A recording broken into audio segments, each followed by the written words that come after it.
Salut, c'est Manon, on se retrouve donc pour le 3e épisode du Ciné Club, donc au cinéma Le Méliès à Montreuil. Aujourd'hui, on va vous parler donc des films Une année difficile. Excuse-moi, tu peux me mettre 2 bières s'il te plaît? C'est prix libre, tu choisis entre 0 et 5 euros. Je vais te donner 0. Et Club Zéro. Are you really gonna eat all that?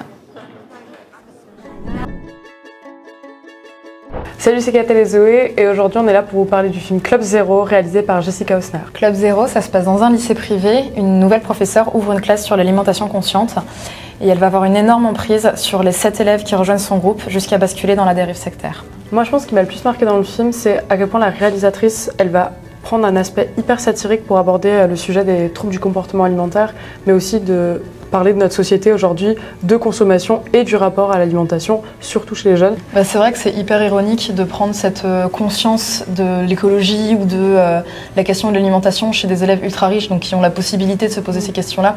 Et c'est vrai que c'est hyper bien servi par l'esthétique presque très froide, avec ces uniformes qui se ressemblent tous dans un lieu hyper sobre.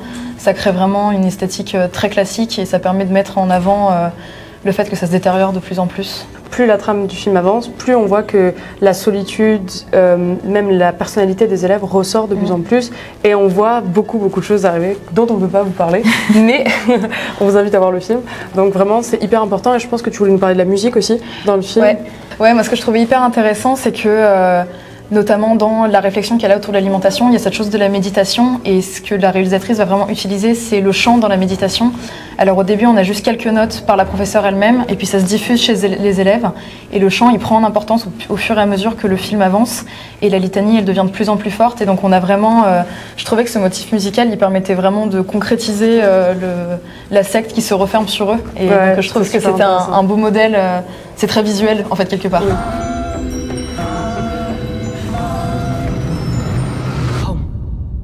Et si on pouvait recommander ce film à un certain public, ça serait quand même un public averti, parce qu'elle aborde des sujets qui sont quand même durs dans notre société, comme les troubles du comportement alimentaire, mais c'est pas pour autant un film pas important, et au contraire, et je pense qu'il doit être vu par le plus grand nombre, mais sachez qu'il faut quand même être averti, et si vous êtes adepte de satire, c'est parfait.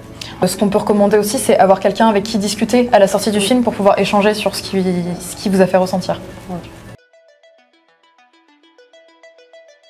Aujourd'hui, je vais vous présenter Une année difficile, un film hyper drôle réalisé par Toledano et Nakache. C'est l'histoire de Albert et Bruno, interprétés par Jonathan Cohen et Pio Marmaille, deux trentenaires qui n'arrivent pas à joindre les deux bouts, les dettes et les crédits à la consommation s'enchaînent. Même le directeur donc, de l'association chargée de les aider semble désemparé. C'est par hasard qu'ils rencontreront donc, une militante écolo jouée par Noémie Merlan qui leur proposera d'échanger donc, sur la justice sociale autour de chips et de bières gratuites. Une occasion qu'ils ne peuvent pas louper, ils finiront finalement par rejoindre le mouvement sans grande conviction. Le film aborde donc des sujets sociétaux comme le réchauffement climatique et la surconsommation. Les personnages, eux, sont caricaturaux et attachants. On a donc d'un côté l'écolo beaucoup trop minimaliste et de l'autre le surconsommateur endetté. La scène qui m'a fait le plus rire, c'est sans aucun doute celle du Black Friday, tournée au ridicule sur la valse à 1000 temps de Jacques Brel. Je recommande ce film car on peut tous s'y retrouver, il raconte l'histoire de gens tout à fait ordinaires. Il t'invite à réfléchir sur des sujets sociétaux sans pour autant te faire culpabiliser. C'est ce que je leur ai offert à mes neveux au Noël dernier. Je leur ai dit, mes chéris, cette année, je vous offre toute mon estime et tous mes encouragements. C'est fort, hein. Ça va être tellement génial de passer un Noël avec toi. Et c'est pas cher. Et c'est pas cher. Bonjour, bienvenue au Méliès, je m'appelle Victor.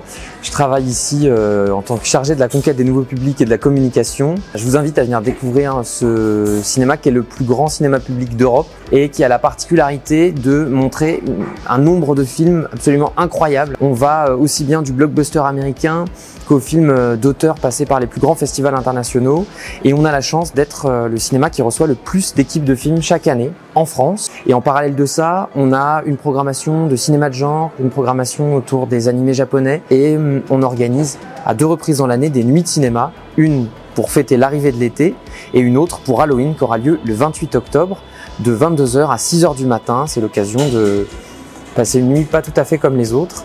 Merci et à bientôt à Montreuil. On espère que nos recommandations t'ont plu. Si jamais tu as envie d'aller voir Une année difficile ou Club Zéro, tu peux prendre ta place sur le Pass Culture. Et tant qu'on y est, on va au cinéma? Et carrément.